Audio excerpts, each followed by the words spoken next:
Have you ever looked at the incredibly complex apps on your phone and just wondered, how in the world do developers build all this without it just collapsing into a chaotic mess?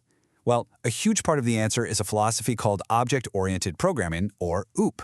Now, it might sound super technical, but it's actually a brilliant way to bring some serious order to the world of code. I mean, if you were to peek behind the curtain at the code for any modern software, it would probably look a lot like this image, just a tangled web of interconnected parts. But here's the secret. All of that seeming chaos is very often built on one single, simple idea. It's a way of thinking designed specifically to manage and organize all that complexity. So think about it this way. What if instead of just writing code line by line and hoping for the best, you could build software the same way an architect builds a house? You'd start with a really detailed blueprint, right? A plan that defines every single part and exactly how it all connects before you even think about laying a single brick. Well, that right there, that's the core idea behind object-oriented design. Okay, so let's really dive into that. To understand OOP, we have to start with its most fundamental concept, this idea of a blueprint. And in the programming world, we have a specific name for it. We call it a class. Now here's the key thing to remember. A class isn't the thing itself. It's the idea of the thing. It's a template, right?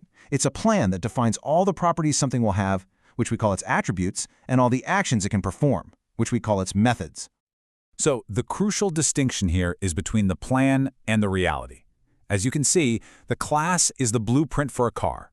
The object is the actual car sitting in your driveway. The class is the recipe for a cake. The object is that delicious cake you actually get to eat. One is the design, the other is the result. Let's make this super concrete. Imagine a library. They'd have a book class, their blueprint.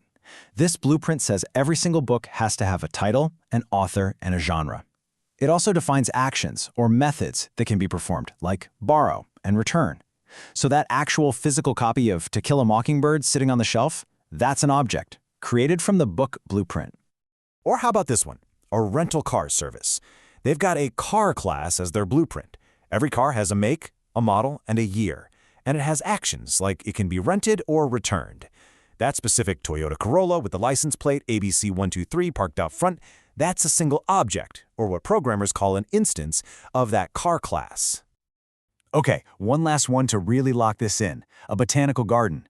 They might have a tree class. That's the blueprint, and it defines that every tree has a species, a height, and an age, and it can do things like grow or shed leaves.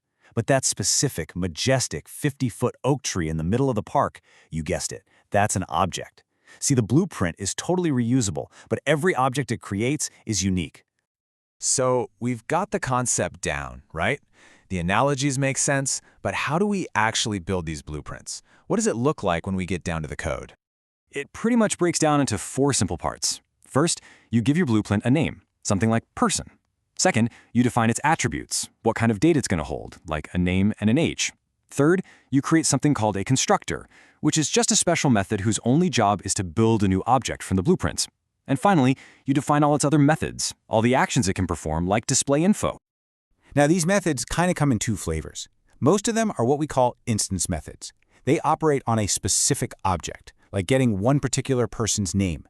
But then you have static methods, which belong to the blueprint, the class itself.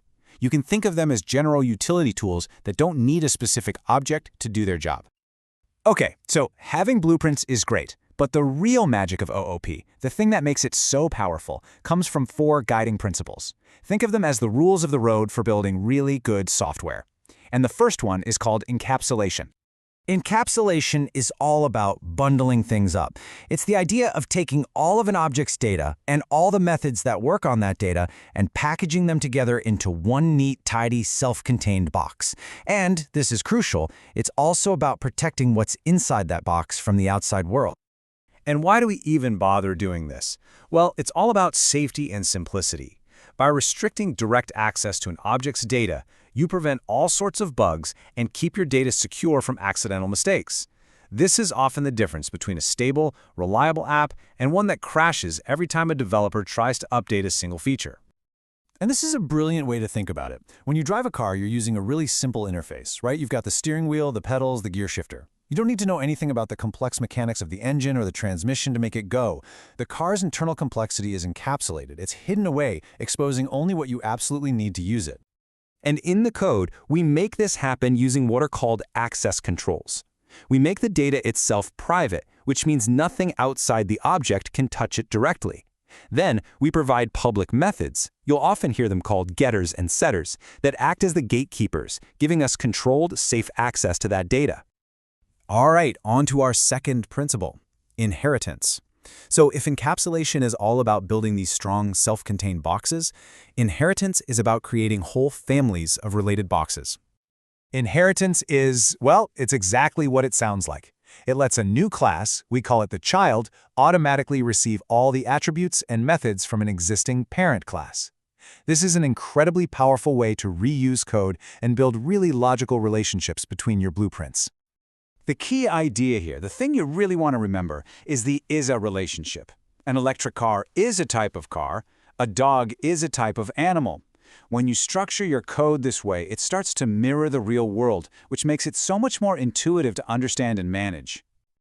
Okay, look at this example from the slide, because it makes it super clear.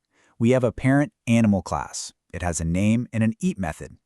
Now, when we create a dog class that inherits from it, that dog blueprint automatically gets the name attribute and the eat method for free. Then we can add dog-specific things, like a breed or a bark method. We get to reuse all the general code and just add the specifics. It's so efficient. Okay, we're on the home stretch. Next up are our final two principles, and they often work together as a team. I like to call them the shapeshifters of OOP. We've got our third principle, polymorphism, and our fourth, abstraction. So let's start with polymorphism.